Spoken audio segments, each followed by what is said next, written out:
नमस्कार. तर अशोक मामा या मालिकेच्या आजच्या भागात आपण पाहणार आहोत की प्रिन्सिपल सरांनी सांगितल्याप्रमाणे अशोक मामा फीबद्दल चौकशी करण्यासाठी दुसऱ्या स्टाफला जाऊन भेटतात.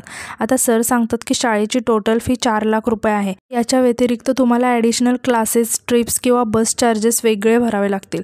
ते आहेत 50,000 रुपये, म्हणजे टोटल झाले 4.5 लाख रुपये. अशोक मामा हे ऐकून खूप शॉक होतात आणि म्हणतात की म्हणजे तिन्ही मुलांच्या बेसिक शाळेची फी 13.5 लाख रुपये. सर सांगतात की हो. मग अशोक मामा काहीही न बोलता तिथून निघून जातात.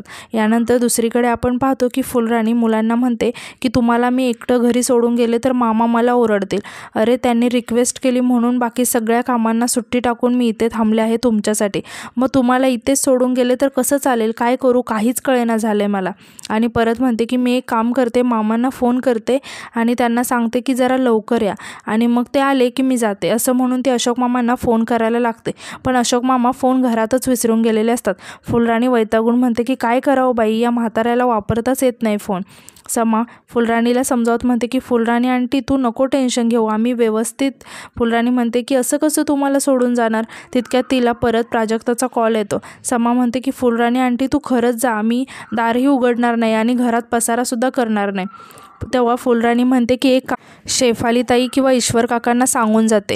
इरा सांगते की पण शेफाली मावशी तर घरी नाही आहे, ती स्कूलमध्ये आहे ना, ती टीचर आहे. फुलराणी टेन्शनमध्ये येऊन म्हणते की बाकी कोणाशी पटत नाही आहे तुमचं आज्यांचं, मग आता काय करायचं? समा परत म्हणते की खरंच जातो. फुलराणी मग त्यांना काळजी घ्या असं म्हणून तिथून निघून जाते.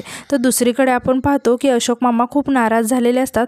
यानंतर इकडे आपण पाहतो की देसाई अशोक मामांच्या घरी आलेले असतात. समा दरवाजा उघडते आणि देसाई काही बोलण्याच्या आधीच सांगते की ते घरी नाही आहेत, तुम्ही नंतर या. देसाई म्हणतात की माझं जरा महत्त्वाचं काम होतं आणि विचारतात की मी आतमध्ये येऊ का? समा विचारते की पण कोण आहात तुम्ही? देसाई सांगतात की मी देसाई या सोसायटीमध्येच राहतो, माझगावकर ओळखतात मला, मी बी विंगमध्ये राहतो. समा म्हणते की बरं ठीक आहे या. मग देसाई आतमध्ये येतात आणि बसतात आणि समाला म्हणतात की पाणी मिळेल का? समा त्यांना पाणी देते. तेव्हा देसाई मुलांना त्यांचं नाव विचारतात. समा म्हणते की तुमचं काय काम आहे ते सांगाल का प्लीज? देसाई म्हणतात की वाईट झालं ना, असं अचानक झालं, म्हणजे असं व्हायला नको होतं. इरा आश्चर्याने विचारते की काय वाईट झालं? समा घाबरत म्हणते की इरू, ईशान तुम्हाला भूक लागली आहे ना, फ्रीजमध्ये फ्रूट्स असतील, जा खाऊन घ्या पटकन. तेव्हा ईशान म्हणतो की नाही, आम्हाला ऐकायचं आहे की हे कशाबद्दल बोलतायत. तेव्हा समा सांगते की अरे ते फुलराणी आंटीच्या मिस्टरांना बरं नाही आहे ना, त्याच्याबद्दलच बोलतायत ते, जा तुम्ही खाऊन घ्या पटकन. तेव्हा इरा आणि ईशान तिथून निघून जातात. ते निघून गेल्यावर समा देसाईंना म्हणते की मम्मा बाबांबद्दल ना त्यांच्यासमोर प्लीज काही बोलू नका. यावर देसाई म्हणतात की का? तर यावर समा रागाने म्हणते की तुमचं प्लीज काय काम आहे ते सांगाल का? तेव्हा देसाई सांगतात की त्याचं काय आहे, 31 डिसेंबरला आपल्या सोसायटीमध्ये पार्टी असते, म्हणजे सांस्कृतिक कार्यक्रम, खाणंपिणे मस्त धमाल असते, त्याचीच वर्गणी घ्यायला मी आलो आहे. मला कळते म्हणजे तुम्हाला द्यायचं नसेल तर म्हणजे तुम्ही कठीण परिस्थितीतून जाताय ना, समजतं मला. तेव्हा समा म्हणते की 1 सेकंड आणि ती काही पैसे आणून देसाईंना देते. तेव्हा ते पैसे बघून देसाई आश्चर्याने म्हणतात की 1000 रुपये? यावर समा म्हणते की काय झालं, काय प्रॉब्लेम आहे का? देसाई खुश होऊन म्हणतात की नाही नाही, काय प्रॉब्लेम नाही आहे, छान. आणि ते संयमीला 1000 रुपये दिल्याची पावती देतात आणि संयमीला म्हणतात की पार्टीला नक्की या, त्यानिमित्तानं ओळख तरी होईल, आणि ते तिथून निघून जातात. तर दुसरीकडे आपण पाहतो की अशोक मामा एका ठिकाणी बसलेले असतात. ते खूप टेन्शनमध्ये असतात. त्यावेळेस तिथे काही लोक येतात आणि म्हणतात की माझगावकर प्रचंड टेन्शनमध्ये दिसत आहेत, काही बँक लुटणं इथनं सोपं नसतं. मामा रागाने म्हणतात की मला जरा शांतपणे बसू द्या, मला कोणाशी काही बोलायचं नाही. यावर त्यातील एक माणूस म्हणतो की बोलती तर तुम्ही आमची बंद केली आहे, सांगा काहीतरी. अहो तुम्ही एवढं पैशाचं झाड लावलं कसं, की मुलांबरोबर पैसाही घेऊन आला दुबईवरून? यावर अशोक मामा रागाने म्हणतात की काय वाटेल ते बोलू नका. यावर तो माणूस म्हणतो की अहो वाटेल ते नाही माझगावकर, तुमच्या नातीने न्यू इयरसाठी 1000 रुपये दिलेत, 1000 रुपये. हे ऐकून अशोक मामा शॉक होऊन म्हणतात की काय? तेव्हा त्यातील दुसरा माणूस म्हणतो की अहो तुम्ही आजपर्यंत जितकी वर्गणी दिली नसेल ना, त्याच्यात तिप्पट वर्गणी दिली आहे, म्हणून आम्हाला प्रश्न पडला आहे की तुम्हाला एखादा खजिना, घबाड, अलिबाबाची गुहा की गुप्तधन सापडले आणि तुमच्या नातीला थँक्यू सांगा. काय आहे माझगावकरच्या घरातून आयुष्यात एवढी वर्गणी येताना ना पहिल्यांदा बघतोय मी, आता सुखाने डोळे झाकायला मी मोकळा, असं म्हणून ते हसायला लागतात.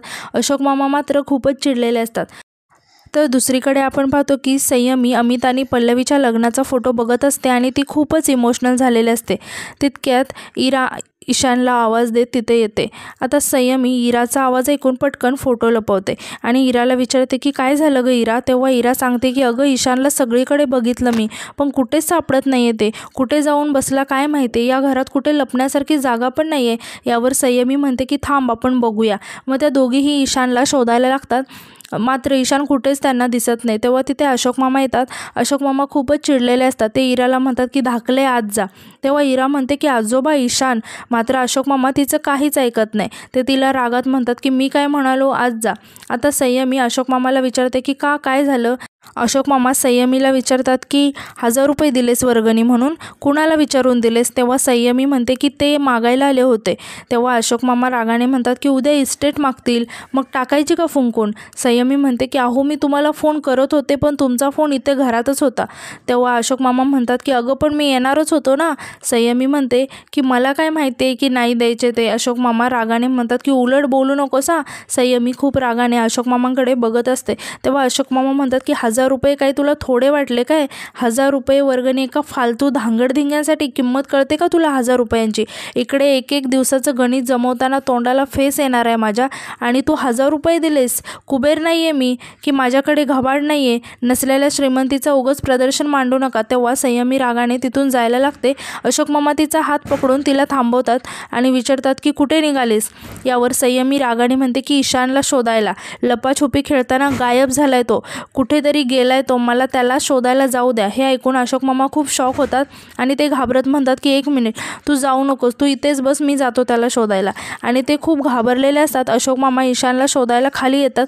ते इकडे तिकडे ईशानला शोधत असतात. अशोक मामा सगळ्यांना ईशानबद्दल विचारतात, मात्र कोणी काहीच सांगत नाही. तेव्हा अशोक मामा वैतागून एका बाकावर बसतात. तेव्हा तिथे काही मुलांचा खेळण्याचा आवाज येतो. अशोक मामा तिकडे बघायला लागतात. तेव्हा अशोक मामांना ईशान दिसतो आणि अशोक मामांना बघून ती मुले मामा आले म्हणून पळायला लागतात. आता ईशान त्यांना थांबवण्याचा प्रयत्न करत असतो. अशोक मामा ईशानकडे शॉक होऊन बघत असतात. आता अशोक मामा ईशानजवळ येतात आणि त्याच्याकडे खूप रागाने बघायला लागतात. अशोक मामांना बघून ईशान म्हणतो की अरे अशोक, हे बघ मी इथे फुटबॉल खेळत होतो, यांना सांगितलं आपण फुटबॉल खेळूया, काय झालं काय माहिती, ते पळून गेले. अरे आता अशोक मामा काहीच न बोलता ईशानच्या हाताला पकडून त्याला घरी घेऊन येत असतात. ईशान म्हणत असतो की अरे काय झालं, मला फुटबॉल खेळायचं आहे, खेळू दे ना फुटबॉल. तर इकडे संयमी खूप रडत असते. तितक्यात डोरबेल वाजते तर शेफाली आलेली असते. शेफाली म्हणते की अगं फुलराणीचा फोन आलेला ना की तुम्ही तिघेच घरी आहात म्हणून मी हाफ डे घेऊन आले. सगळं ठीक आहे ना, आणि तुम्ही जेवलात का. आणि ईशान आणि इरा कुठे दिसत नाही आहेत, कुठे गेले. संयमी मात्र शांतच असते. शेफाली विचारते की भांडण झालं का परत, आणि म्हणते की संयमी काय झाले. संयमी खूप रडायला लागते.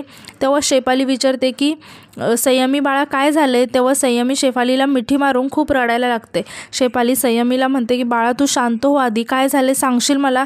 तेव्हा संयमी रडत म्हणते की का सोडून गेले आई बाबा आम्हाला, यांनी ना वाट लावली आहे माझ्या लाईफची. शेफाली म्हणते की कोणी. यावर संयमी म्हणते की हेच ज्यांच्याबरोबर आम्हाला राहावं लागतंय, मला नाही राहायचं शेफाली मावशी यांच्यासोबत इथे. यावर शेफाली म्हणते की बाळा असं नाही बोलायचं. संयमी म्हणते की अगं बाळ नाही आहे मी. यावर शेफाली म्हणते की सॉरी तू शांत हो आधी. संयमी रडत म्हणते की आमच्या तिघांमध्ये ना मी सगळ्यात मोठी आणि रिस्पॉन्सिबल आहे. बाबा मला नेहमी म्हणायचा की मी खूप समजूतदार आहे, आई बाबांची फेवरेट होते मी, पण हे आले आणि सगळं बिघडायला लागलं. तुला माहिती आहे यांच्यामुळे आईने मला मारायला हात उचलला होता. यांच्यामुळे आई माझ्यावर चिडली होती. आई बाबा गेले ना तेव्हा आई माझ्याशी बोलतसुद्धा नव्हती, फक्त आणि फक्त यांच्यामुळे. आई बाबा यांना सोडायला गेले होते तेव्हा मी आईला सॉरीचा मेसेज पण पाठवला होता, तिने तो वाचला पण नाही. मी म्हटलं आल्यावर मी तिला सॉरी म्हणेल, पण आता मला तिला कधीच सॉरी म्हणता येणार नाही. मला नाही राहायचं यांच्यासोबत असं म्हणून संयमी खूप रडायला लागते. मला आई बाबा हवेत, मला आई बाबांबरोबर राहायचं आहे असं म्हणून संयमी खूप रडत असते. शेफाली संयमीला समजवत असते. तर दुसरीकडे अशोक मामा ईशानच्या हाताला पकडून त्याला रागाने घरी घेऊन येत असतात. ईशान अशोक मामाला सांगत असतो की सगळी मुलं इथे येतात खेळायला, केवढं मोठं ग्राउंड आहे, मला पण जायचं आहे तिथे, उद्या मी जाणार आहे तिकडे क्रिकेट खेळायला. यावर अशोक मामा ईशानवर जोरात ओरडतात आणि त्याला म्हणतात की चूप, एक शब्दही बोलू नको, जाताना सांगून जाता येत नाही, मी गावभर शोधतोय तुला. तितक्या तिथे ईश्वर काका येतात आणि म्हणतात की अशोक मी घरी गेलो होतो पण तू घरी नव्हतास. आता रासबिहारी म्हणाला की तू याला शोधायला. अशोक मामा म्हणतात की वेड्या वेड्यासारखं जो भेटेल त्याला विचारत होतो मी की हा कुठे गेला, आणि ते मैदानात पलीकडे खेळत बसले होते नवीन मुलांबरोबर. घरच्या कोणाला पत्ता नाही आहे, जागा नवीन, ती मुलं नवीन, आणि यांना काय त्याचं भानच नाही. बसले होते खेळत निवांतपणे. ईश्वर काका अशोक मामाला म्हणतात की तू आधी शांत हो. अशोक मामा म्हणतात की अरे कसा शांत हो ईश्वर, ब्रह्मांड आठवलं होतं मला त्यावेळेस, कुठे शोधू मी याला, भलतीकडेच गेला असता तर. आणि ते ईशानला विचारतात की काय रे, घराचा पत्ता माहिती होता का तुला, म्हणजे पत्ता शोधत बसला असता, घरापर्यंत आला असतास नीट. ईशान खूप घाबरलेला असतो. ईश्वर काका हसत म्हणतात की मला ना 25 वर्षापूर्वीचे ते दिवस आठवले.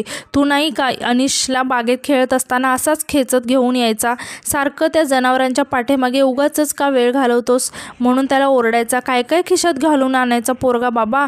तुला एकदा आठवतं का त्याला साप चावला होता, नशीब विषारी नव्हता म्हणून, पण तरीसुद्धा त्याची चळवळ काही बंद झाली नव्हती. आणि ते हळूच ईशानला तिथून जायला सांगतात. तेव्हा ईशान पळून आतमध्ये जायला लागतो. अशोक मामा त्याला थांबवायला लागतात. तेव्हा ईश्वर काका म्हणतात की अरे जाऊ दे त्याला अशोक, आणि सांगतात की अरे खेळावंसं वाटतं त्याला, खेळू दे. नाही म्हणजे त्याचं चुकतंच आहे, पण शिकेल ना हळूहळू, लहान आहे ना तो अजून. यावर अशोक मामा म्हणतात की अरे या वयात शिस्त लागायला हवी त्याला, याला तूच कारणीभूत आहेस. आणि अनिश आणि अमित बरोबर पण तू असंच करायचा, सतत त्यांना पाठीशी घालायचा, एवढं काय झालं तरी. आणि त्या दोघांसाठी ईश्वर काका म्हणजे काय तर हिरो, आणि बाप तेवढा विलन. नाही, विलन ठरायला माझी काही हरकत नाही रे, तेव्हाही नव्हती आणि आत्ताही नाही. पण फरक फक्त इतकाच आहे की आता थकलोय रे मी, साधं बडवून काढायचं म्हटलं तरी हात दुखतात माझे, असं म्हणून ते खूप इमोशनल होतात. आता ईश्वर काका अशोक मामांचा हात हातात घेत म्हणतात की अशोक म्हणूनच म्हणतोय रे शांत हो, आपण समजवू ना त्याला, वाटलंच तर तू समजाव, तुझं ऐकतो ना. आणि कसं आहे रे, खेळण्याचं वय आहे पोराचं, दिवसभर घरात एकटं असतं ना, ते कंटाळतो, बाकी काही नाही. बरं मला एक सांग, ते शेफाली मला सांगत होती की तू शाळेची चौकशी करण्यासाठी गेला होतास. हे ऐकून अशोक मामा खूप टेन्शनमध्ये येऊन ईश्वर काकांकडे बघायला लागतात. आणि आजचा भाग इथेच संपतो. धन्यवाद.